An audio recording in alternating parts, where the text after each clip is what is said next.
चलिए मेरे दोस्त, फिर एक नई वीडियो के साथ आज हम लोग देखेंगे छप। ठीक है, छप देखेंगे जो कि ये नाभा दास के द्वारा लिखा हुआ पाठ है। ठीक है, और हम लोग इस पाठ से जितना ऑब्जेक्टिव आपको एग्जाम में पूछा हुआ प्रश्न है, लगभग हम लोग 25 प्रश्न देखेंगे, जो कि 2500 प्रश्न आपका एग्जाम में बहुत बार हर साल एग्जाम में पूछा हुआ प्रश्न है। यानी कहने का, हर साल कहने का मतलब ये है कि माने आपका माने जैसे 12 हो गया, 2012, 2013, 2014, 15, 16 ऐसे करके ये 2500 प्रश्न में से माने बहुत सारा ऐसा प्रश्न है।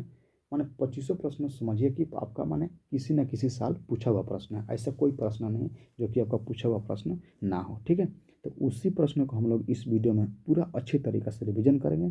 ठीक है, और ये जो आपका फ़िलहाल अभी गोल्डन समय जो चल रहा है, समझिए कि हमारा गोल्डन समय चल रहा है। ठीक है, ये गोल्डन समय कहने का मतलब ये है कि जो अभी आप लोग जितना परीक्षा के नज़दीक हैं, ये आपका रिवीजन करने वाला समय है। ठीक है, जितना आप पढ़ लिए हैं फ़िलहाल, पहले से पढ़ लिए हैं, उसी का मेरे दोस्त रिवीजन करना है। नया कुछ अभी जो ये समय चल रहा है, इसमें नया कुछ पढ़ने की ज़रूरत नहीं है। नहीं तो जो नया पढ़ोगे तो फिर पिछले वाला पढ़ा हुआ बर्बाद हो जाएगा मेरे दोस्त। इसमें नया पढ़ने की कोशिश मत करिएगा। ऐसा प्रयास करिए कि जितना हम लोग पढ़े हैं, ठीक है, उसी को और अच्छे तरीक़े से रिवीजन करें, ताकि जब हम परीक्षा के कक्ष में बैठे तो उसमें हमारा कोई समस्या ना हो। लेकिन मेरे दोस्त, आप समझे कि हाँ पढ़ लिए हैं, रिवीजन क्या करना है, याद है हमको, तो फिर तो वहाँ पर दिक्कत हो जाएगा। एग्जाम में बैठने का प्रेशर दूसरे होता है। ठीक है, वहाँ पर जब प्रश्न आपको याद होगा, वो भी प्रश्न भूल जाते हैं। ठीक है, तो वहाँ पर जब परीक्षा देने बैठोगे तो वहाँ पर परीक्षा क्या बोलते हैं, प्रेशर कुछ अलग हो जाता है, यानी कि दिमाग घबराहट टाइप का हो जाता है। जो प्रश्न याद है वो भी हम लोग भूल जाते हैं। तो उसका मेन उपाय यही है कि आप लोग जितना से जितना बार रिवीजन करिए। उसी तरीक़े से हम लोग एक सीरीज चला रहे हैं, पार्ट वाइज रिवीजन करा रहे हैं। हर पार्ट से जितना मोस्ट वीडियो ऑब्जेक्टिव है, हम लोग वीडियो के तौर पर आप लोग सभी को प्रयास यही रहता है कि रिवीजन करा दे अच्छे तरीक़े से। ठीक है, चलिए। और मेरे दोस्त, अगर आप लोग को ऐसे ही हर पार्ट का ऑब्जेक्टिव मोस्ट वीडियो देखना है, पार्ट वाइज, ठीक है, तो आप लोग मेरा चैनल को सब्सक्राइब करिए और वीडियो को लाइक करिए और दोस्तों के साथ शेयर करिए। ठीक है, और हाँ, एक और बात बताना चाहता हूँ कि देखिए, इसमें हम लोग प्रश्न को ज़्यादा चर्चा नहीं करेंगे मेरे दोस्त। ठीक है, नहीं तो चर्चा करेंगे तो लगभग एक प्रश्न को अगर चर्चा करने में कम से कम 2 मिनट समय लग जाएगा। तो 30 प्रश्नों को बताने में आपका 1 घंटा खत्म हो जाएगा। यानी कि 1 घंटे में आप केवल 30 प्रश्न पढ़ें, तो उससे काम चलने वाला नहीं है। वो सब ऐसा कब किया जाता है, जब आपका परीक्षा अभी 4 महीना 5 महीना है, तब किया जाता है कि प्रश्न को एक प्रश्न को 2 बार 3 बार, माने 3 मिनट 4 मिनट चर्चा करते हैं, हर विकल्प के ऊपर चर्चा करते हैं। तो वहाँ पर क्या होता है, समय का अपना कोई महत्व अभी फ़िलहाल माने उतना नहीं रहता है। चलिए, होता है तो होता है। ठीक है, लेकिन अभी जो आप लोग का समय चल रहा है, इसमें आपको बहुत इंपॉर्टेंट समय है। इसमें केवल आपको रिवीजन हम लोग कराएंगे। जिस तरीके से रिवीजन किया जाता है, उसी तरीके से हम लोग रिवीजन करेंगे। ठीक है, तो चलिए प्रश्न देखते हैं। जैसे पहला प्रश्न दिया है मेरे दोस्त, यहाँ पर दिया कि छप शीर्षक के रचयिता कौन है, आपको बताना है। ठीक है, ये भी आपका प्रश्न एग्जाम में पूछा हुआ प्रश्न है। ठीक है, कि छप शीर्षक के रचयिता कौन है, जो कि आपका इनका राइट आंसर रखा हो जाएगा ऑप्शन नंबर सी, यहाँ पर करेक्ट हो जाएगा। ठीक है, चलिए अगला प्रश्न देखते हैं। अगला प्रश्न देखिए, जिस तरीके से हम लोग प्रश्न देख रहे हैं दोस्त, ऐसे ही प्रश्न देखेंगे। ठीक है, और आपका जहाँ बताना होगा, बताना आवश्यक होगा, वहाँ पर हम लोग बता देंगे। जहाँ पर चर्चा करना होगा वहाँ पर चर्चा कर लेंगे। बिल्कुल नहीं तो हम लोग इसी तरीक़े से समझे कि एक तरीक़ा से हम लोग क्या करें, हम लोग का यही कोशिश होता है कि आप लोग को जितना से जितना रिवीजन करा दिया जाए हर पार्ट वाइज, ताकि आपको परीक्षा में कोई एक भी प्रश्न आपका छूट ना पाए। ठीक है, हम लोग का मेन प्रयास यही रहता है। ठीक है, चलिए 2 नंबर प्रश्न दिया कि ठीक है, नाभा दास की कौन सी रचना है। तो अभी हम लोग क्या देखें कि नाभा दास की रचना क्या है, छप। ठीक है, क्या है, छप हो जाएगा। ठीक है, इसका राइट आंसर क्या होगा, छप्पी हो जाएगा। यानी कि ऑप्शन नंबर डी यहाँ पर क्या हो जाएगा, करेक्ट हो जाएगा। ये भी आपको एग्जाम में पूछा हुआ प्रश्न है, ध्यान दीजिएगा। चलिए अगला प्रश्न देखते हैं। अगला प्रश्न दिया कि नाभा दास किस धारा के कवि हैं, ये आपको बताना है। ठीक है, नाभा दास किस धारा के कवि हैं, आपको बताना है। ठीक है, तो इसका राइट आंसर आपका हो जाएगा ऑप्शन नंबर बी, यहाँ पर करेक्ट हो जाए। ठीक है, यानी कि साधक गौड़। ठीक है, साधक गौड़ पासक राम भक्त धारा के ये क्या थे, कवि थे। ठीक है, ये भी आपको एग्जाम में बहुत बार पूछा हुआ प्रश्न है, ध्यान दीजिएगा। ठीक है, लेकिन यहाँ पर राइट आंसर आपका क्या हो जाएगा, ऑप्शन नंबर बी यहाँ पर क्या हो जाएगा, करेक्ट हो जाएगा। ठीक है, चलिए अगला प्रश्न देखते हैं। अगला प्रश्न आपका दिया हुआ है कि नाभा दास किसके समकालीन थे। ठीक है, ये आपको बताना, ये भी आपको एग्जाम में बहुत बार पूछा हुआ प्रश्न है। ठीक है, देखिए दोस्तों, इस वीडियो में जितना प्रश्न हम लोग देखेंगे, समझिए को प्रश्न किसी न किसी साल पूछा हुआ प्रश्न है, जो मोस्ट इस पार्ट से वीवीआई प्रश्न होता है ना, मोस्ट वीवीआई, वो हम लोग इस वीडियो में बिल्कुल अच्छे तरीक़ा से रिवीजन करेंगे और उसको समझते हुए चलेंगे भाई, ठीक है। जैसे वहाँ पर क्या लिखा हुआ था, पहला नंबर प्रश्न में दिया था, सॉरी तीसरा नंबर प्रश्न में दिया कि नाभादास किस धारा के कवि थे। तो आप क्या थे, सदगण गोपासक, ठीक है। सदगण गुण पासक यानी कि राम भक्त के कवि थे, यानी कि सदगण गुण पासक जो थे, यानी का मतलब ये होता है भक्ति धारा के एक लाइन है, ठीक है। किस धारा के कवि थे, तो वही होता है, ठीक है। सदक गुण पासक और राम भक्त धारा के ये क्या थे, कवि थे, जो कि यहाँ पर राइट आंसर आपका बी नंबर ऑप्शन सही हो जाएगा, ठीक है। इसी प्रकार हम लोग रिवीजन करेंगे। आप लोग सोचेंगे कि हर विकल्प का थोड़ा चर्चा करेंगे तो वीडियो लंबा हो जाएगा मेरा दोस्त, ठीक है। इसलिए आप लोग को ध्यान देना है कि हम लोग केवल विकल्प को देखते हुए समझे, अभी हम लोग क्या बोले कि रिवीजन के तरीका से देखेंगे, ठीक है। चलिए यहाँ पर अब हम लोग देखेंगे कि नाभादास किसके समकालीन थे, ये आपको बताना है। नाभादास किसके समकालीन है, तो इसका राइट आंसर आपका मेरा दोस्त हो जाएगा। जैसे पहले हम दिया कि कबीर दास के या सूरदास के या तुलसीदास के, या इनमें से कोई नहीं, ठीक है। तो इसका राइट आंसर आपका हो जाएगा, तो इसका राइट आंसर आपका हो जाएगा गोस्वामी तुलसीदास के क्या थे, ये समकालीन थे, यानी कि राइट आंसर आपका क्या हो जाएगा, ऑप्शन नंबर सी यहाँ पर क्या हो जाएगा, करेक्ट हो जाएगा, ठीक है। चलिए अगला प्रश्न देखते हैं दोस्त। अगला प्रश्न आपका दिया है कि नाभादास का जन्म कब हुआ था, ठीक है। नाभादास का जन्म कब हुआ था, ठीक है। तो इनका राइट आंसर आपका हो जाएगा मेरा दोस्त यहाँ पर ऑप्शन नंबर आपका बी नंबर ऑप्शन करेक्ट हो जाएगा। ये भी आपको एग्जाम में बहुत बार पूछा हुआ प्रश्न है, ठीक है, जो कि 1570 में इनका 1570 ईस्वी में इनका क्या होता जन्म हुआ था, ठीक है। चलिए अगला प्रश्न देखते हैं। अगला प्रश्न आपका दिया है, 6 नंबर प्रश्न है मेरा दोस्त यहाँ पर कि किसी, ठीक है, किसी की कविता को सुनकर कवि नाभादास सिर झुका लेते हैं। ये भी एक बहुत इंपॉर्टेंट प्रश्न है, बहुत बार पूछा हुआ प्रश्न है। मैंने कहने का मतलब ये, किसकी कविता सुनकर अपना नाभादास जो सिर होता है, यानी कि अपने सिर उनके चरणों में झुका देते हैं, ये आपको बताना है। सूरदास की या कबीरदास की या तुलसीदास की, ये आपको बताना है, ठीक है। तो इसका राइट आंसर आपका मेरा दोस्त हो जाएगा ऑप्शन नंबर ए, यहाँ पर क्या हो जाएगा, करेक्ट हो जाएगा, ठीक है। ऑप्शन नंबर यहाँ पर क्या हो जाएगा, ए यहाँ पर करेक्ट हो जाएगा, ठीक है। ऑप्शन नंबर ए क्या हो जाएगा, करेक्ट हो जाएगा, ठीक है।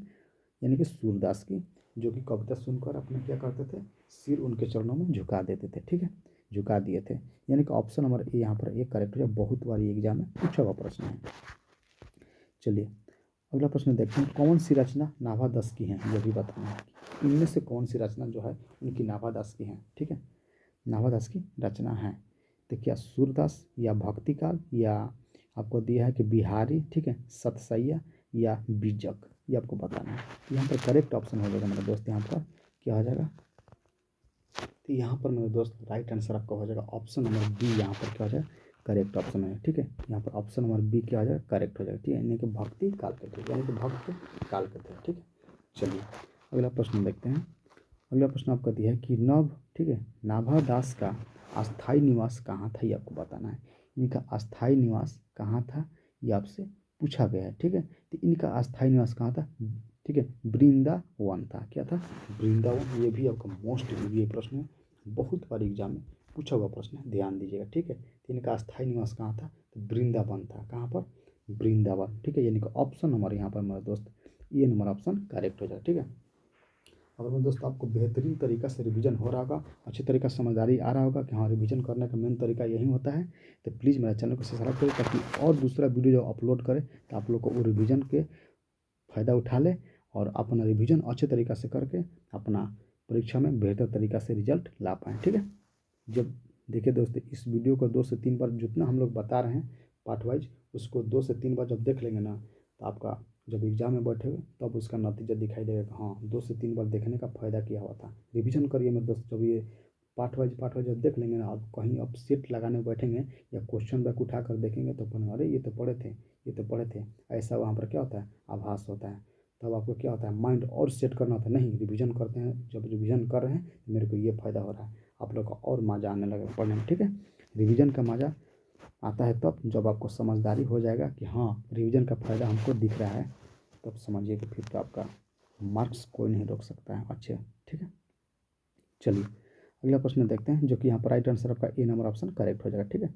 अगला प्रश्न देखते हैं दोस्त। अगला प्रश्न आपका दिया है यहाँ पर, क्या दिया है, हाँ वृंदावन हो जाएगा। अगला प्रश्न दिया हुआ है यहाँ पर कि, ठीक है, स्मरण, ठीक है, सॉरी संपरण भक्त काल में किस छंद की व्यंजना है, ये आपको बताना है, ठीक है। किस छंद की वर्णना है, ठीक है। जो संपर्ण है उनका भक्त काल यानी कि क्या बोलते हैं इसका नाभा दास की, तो कौन से व्यंजन का है तो आपको बताना। तो अभी फिलहाल हम लोग कौन पढ़ रहे हैं, छव्य, ठीक है, छव्य पढ़ रहे हैं, जो कि फिलहाल इसका राइट आंसर आपका ऑप्शन नंबर सी यहाँ पर क्या हो जाएगा, करेक्ट हो जाएगा, ठीक है। चलिए ये तो प्रश्न याद होगा आप लोग का।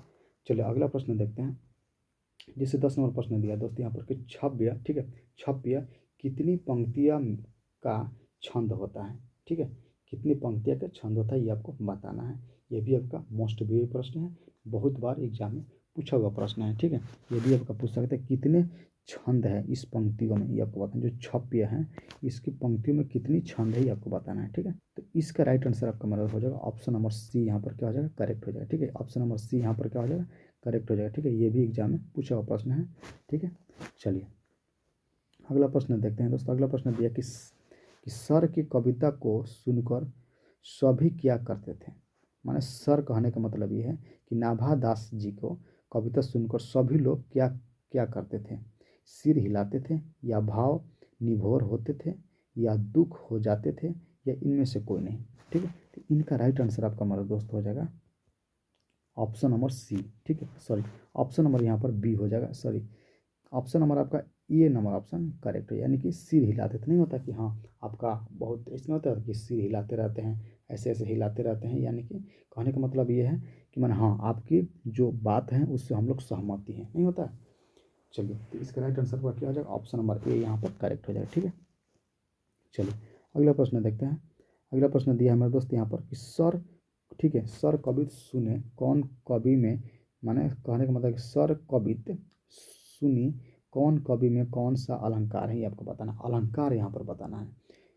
लिखा है कि सर कवित सुनी कौन कवि में कौन सा अलंकार है, यानी कि यमक अलंकार है या रूपक, ठीक है, अलंकार है, या उपमा अलंकार है, या अनुप्रास अलंकार है, ये आपको बताना है। तो इसमें आपका राइट आंसर हमारा दोस्त हो जाएगा ऑप्शन नंबर यहाँ पर डी यहाँ पर करेक्ट हो जाएगा, ठीक है।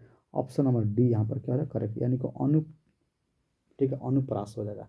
अनुप्रास क्या होता है, एक अलंकार होता है। तो ये इनका right answer option number D यहाँ पर करेक्ट हो जाएगा, ठीक है। चलिए अगला प्रश्न देखते हैं दोस्त।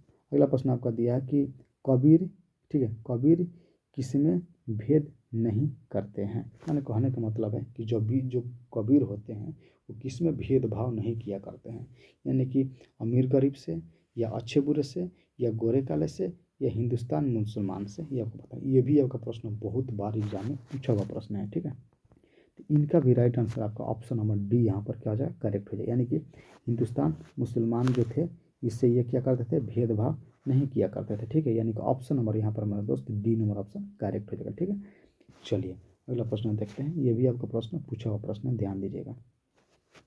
चलिए अगला प्रश्न देखते हैं। अगला प्रश्न आपका दिया है दोस्तों आपका नाभा दास में जाति पाति, ठीक है, एवं वर्ण श्रम का, ठीक है, खंडन किस कवि के पक्ष में लिखा हुआ है ये आपको बताना है, ठीक है। तो इसका राइट आंसर आपका मेरा दोस्त हो जाएगा ऑप्शन नंबर बी यहाँ पर क्या हो जाएगा, करेक्ट हो जाएगा, ठीक है। यहाँ पर यानी कबीर हो जाएगा, क्या हो जाएगा, कबीर हो जाएगा, ठीक है। लिखा है कि नाभा दास में जाति पाति एवं वर्णाश्रम का खंडन किस कवि के, ठीक है, छव्य में किया गया है। यानी कि जो जाति पाति का नहीं होता खंडन, माने उनके बारे में कुछ विचार रखा गया है जो कि नवदास रखे हैं, वही बताना है, ठीक है। लेकिन कौन सा कवि के द्वारा बताया गया है, जो छव्य से लिखे हैं, माने उनसे प्रभावित होकर लिखे हैं, तो कौन सा कवि है वो कबीर हो जाएगा, ठीक है। यानी कि ऑप्शन नंबर बी यहाँ पर क्या होगा, करेक्ट ऑप्शन हो जाएगा, ठीक है। चलिए अगला प्रश्न देखते हैं। अगला प्रश्न दिया है दोस्त यहाँ पर दिया है कि नाभा दास का, ठीक है, उदय हिंदी साहित्य किस काल में हुआ था ये आपको बताना है। हिंदी साहित्य किस काल में हुआ था, तो आपका ऑप्शन नंबर मेरे दोस्त यहाँ पर सी नंबर ऑप्शन क्या हो जाएगा, करेक्ट हो, यानी कि भक्ति काल में होता है, क्या होगा था, भक्ति काल में, ठीक है। चलिए अगला प्रश्न देखते हैं। अगला प्रश्न आपका दिया है दोस्त यहाँ पर 16 नंबर प्रश्न है कि सबके हित का वचन कौन कहता है। मैंने सबसे सबके हित में नहीं होता कि 20 आदमी के जो मुंह का बात होता है अकेले आदमी बोल देता है कि हाँ आपके बात से हम लोग सहमत हैं, वही होता है कि सबके हित का वचन कौन कहता है पाठ के अनुसार, कौन है, सूरदास, कबीर, या जयसी, या विज्ञापति, आपको बताना है। तो यहाँ पर मेरे दोस्त राइट आंसर आपका हो जाएगा ऑप्शन नंबर बी यहाँ पर आपका करेक्ट हो जाएगा, ठीक है। ये भी आपका एग्जाम में बहुत बार पूछा हुआ प्रश्न है, यानी कि मोस्ट वीवीआई प्रश्न है। ठीक है, ऐसे तो एग्जाम में पूरा जितना बताया अभी तक पूछा हुआ प्रश्न है, लेकिन ये बहुत बार कहने का मतलब है कि ये बहुत बार पूछा हुआ, यानी कि 2 से 3 से 4 से 5 बार पूछा हुआ प्रश्न है। इस प्रकार के बोलते हैं कि बहुत बार पूछा हुआ प्रश्न है। ठीक है, चलिए, इसलिए बहुत मोस्ट इम्पोर्टेंट प्रश्न है, ये पूछ सकता है। ठीक है, तो चलिए अगला प्रश्न देखते हैं। अगला प्रश्न आपका दिया है हमारे दोस्त यहाँ पर कि कहानी का अर्थ होता है। कहानी का अर्थ क्या होता है ये आपको बताना है। कहानी का अर्थ क्या होता है ये आपको बताना है। ठीक है, बोल रहा है कि एक आँख का ना होना या एक कान वाला थे, तो कान का तो बात हुआ। ठीक है, या अविश्वास होना। ठीक है, अविश्वास होना या विश्वास प्रतीत होना, ये आपको बताना है। तो यहाँ पर मेरे दोस्त राइट आंसर आपका हो जाएगा ऑप्शन नंबर डी। यहाँ पर क्या होगा, करेक्ट हो जाएगा। यानी कह रहा है कि कहानी का अर्थ होता है, यानी कि होता है विश्वास प्रतीत, यानी कि किसी के बात पर हम विश्वास कर लेते हैं, उन्हीं का क्या बोलते हैं, कहानी का अर्थ कहते हैं। ठीक है, नहीं होता है कि वो गलत बोले हैं तब या सही बोले हैं तब, हमको लग रहा है कि सही बोले हैं, उनको तो लग रहा है कि हम गलत बोले, लेकिन हमको लग रहा है कि वो क्या बोल रहे हैं, सही बोले, तो उनकी बातें पर हम क्या कर रहे हैं, विश्वास कर ले, तो वही होता है विश्वास प्रतीति। ठीक है, चलिए अगला प्रश्न देखते हैं, लेकिन यहाँ पर राइट आंसर आपका डी नंबर ऑप्शन करेक्ट हो जाएगा। ठीक है, चलिए अगला प्रश्न देखते हैं। अगला प्रश्न दिया है दोस्त यहाँ पर कि नाभा दास के दीक्षा गुरु कौन थी, आपको बताना है। जो नाभा दास हैं उनका दीक्षा गुरु कौन है ये आपको बताना है। ठीक है, तो उनका राइट आंसर आपका मतलब जैसे स्वामी आग्रदास हो जाएगा। क्या हो जाएगा, स्वामी आग्रदास। ठीक है, क्या हो जाएगा, स्वामी आग्रदास। ये भी आपका बहुत बार एग्जाम में पूछा हुआ प्रश्न है, ध्यान दीजिएगा। तो इसका राइट आंसर आपका ऑप्शन नंबर ए यहाँ पर क्या हो जाएगा, करेक्ट हो जाएगा। ठीक है, अगर दोस्त मेरा मेरा वीडियो आप लोग को अच्छा लगता होगा, जो भी मेरा वीडियो देख रहे हैं, मेरा भाई मेरा बहन, ठीक है, प्लीज़ मेरा चैनल को सब्सक्राइब करिए, ताकि ऐसे ही वीडियो हम लोग का आपको एग्ज़ाम के अच्छे तरीक़ा से, माने क्या बोलते हैं, नहीं बोलते हैं कि अच्छे तरीक़ा से उसको पास करने के लिए, अच्छा मार्क्स लाने के लिए जो रिवीजन हम लोग करा रहे हैं पार्ट वाइज, ऐसे ही वीडियो आप लोग का चाहिए तो प्लीज़ मेरा चैनल को सब्सक्राइब करिए, ताकि हम लोग जब ऐसे वीडियो अपलोड करते हैं उस समय आपका नोटिफिकेशन मोबाइल पर जाता है, और वहाँ पर तुरंत देखकर अपना क्या करेंगे, रिवीजन अच्छे तरीका वाला कर लेंगे। ठीक है, ताकि आप एग्जाम में बैठे तो कोई समस्या नाम का चीज़ ना रह पाए। ठीक है, वहाँ पर आप साथ साथ नहीं रिवीजन किए हैं तो उसका फ़ायदा हमको दिखाई दे रहा है। ठीक है, चलिए, लेकिन यहाँ पर राइट आंसर आपका मतलब दोस्तों ऑप्शन नंबर ए। ठीक है, बिल्कुल हम एकदम आसान तरीका से करेंगे, अच्छे तरीका से करेंगे, फालतू का बकवास नहीं किया जाएगा। ठीक है, देखिए अभी फिलहाल देखिए कि 17 यहाँ पर क्या बोलते हैं 18 प्रश्न है और 17 मिनट हुआ है, यानी कि हर प्रश्न पर 1 मिनट लगा रहे हैं। ठीक है, हर प्रश्न पर 1 मिनट लगा रहे हैं, ये काफ़ी नहीं है। ठीक है, समझिए कि एक तरह से कम है। हम लोग यानी कि इस पार्ट से 20 या 25 प्रश्न देखेंगे, जो कि आपका लग रहा है कि 20 मिनट में खत्म, यानी कि समझिए कि हर प्रश्न पर 1 मिनट। तो क्या नहीं बोला, आप पहले ही बोले कि हम लोग रिवीजन कर रहे हैं, इसलिए बोले कि इस वीडियो को 1 से 2 बार देखिए मेरे दोस्त। ठीक है, चलिए, और इसका राइट आंसर आपका ए नंबर ऑप्शन करेक्ट हो जाएगा। ठीक है, चलिए अगला प्रश्न देखते हैं दोस्त। अगला प्रश्न आपका दिया हुआ है कि भक्त माल के रचयिता कौन है, ये आपको बताना है। जो भक्त माल है उनका रचयिता कौन है, तो इनका राइट आंसर आपका मेरा दोस्त है नाभा दास। क्या हो जाएगा, करेक्ट ऑप्शन क्या हो जाएगा, नाभा दास। ठीक है, ये भी आपका प्रश्न पूछा हुआ है, इसका राइट आंसर अब क्या हो जाएगा, नाभा दास हो जाएगा। ठीक है, चलिए अगला प्रश्न देखते हैं। 20 नंबर प्रश्न दिया है दोस्तों कि भक्त, ठीक है, भक्त चरित्रों की माला है, ये आपको बताना है। जो भक्त है चरित्रों की माला है, ये आपको बताना है। ठीक है, तो उसको क्या बोलते हैं, मुंड माला बोलते हैं या पुष्प माला बोलते हैं या भक्त माला बोलते हैं या रत्न माल बोलते हैं, ये आपको बताना है। ठीक है, तो इसका राइट आंसर आपका मेरा दोस्त हो जाएगा ऑप्शन नंबर यहाँ पर सी, करेक्ट ऑप्शन हो जाएगा। यानी कि क्या थे, भक्त माल थे। ठीक, क्या थे, भक्त माल। ये भी एग्जाम में पूछा हुआ है, कब, 2019 में, देख लीजिएगा। ठीक है, चलिए अगला प्रश्न देखते हैं।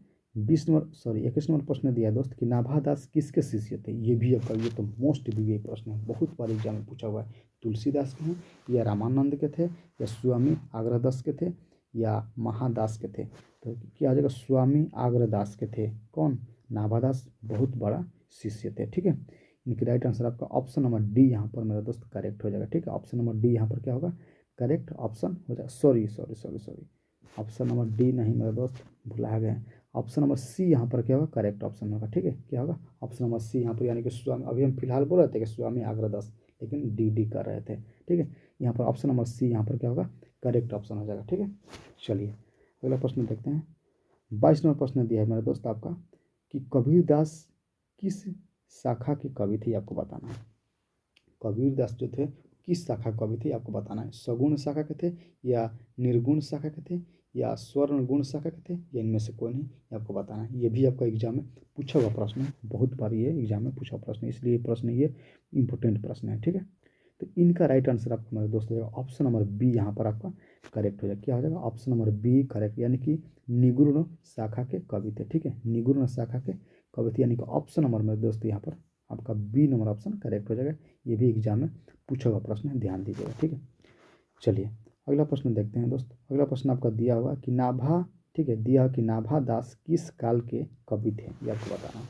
जो नाभा दास थे किस काल के कवि थे, लेकिन हम आप लोग को यहाँ पर एक टेस्ट लेना चाहते हैं कि ये बताना चाहते हैं कि आप लोग का ये प्रश्न जो है HW में दे रहे हैं। ठीक है, क्या दे रहे हैं? HW में दे रहे हैं। देखते हैं कि इस प्रश्न का कौन इसका आंसर दे रहा है।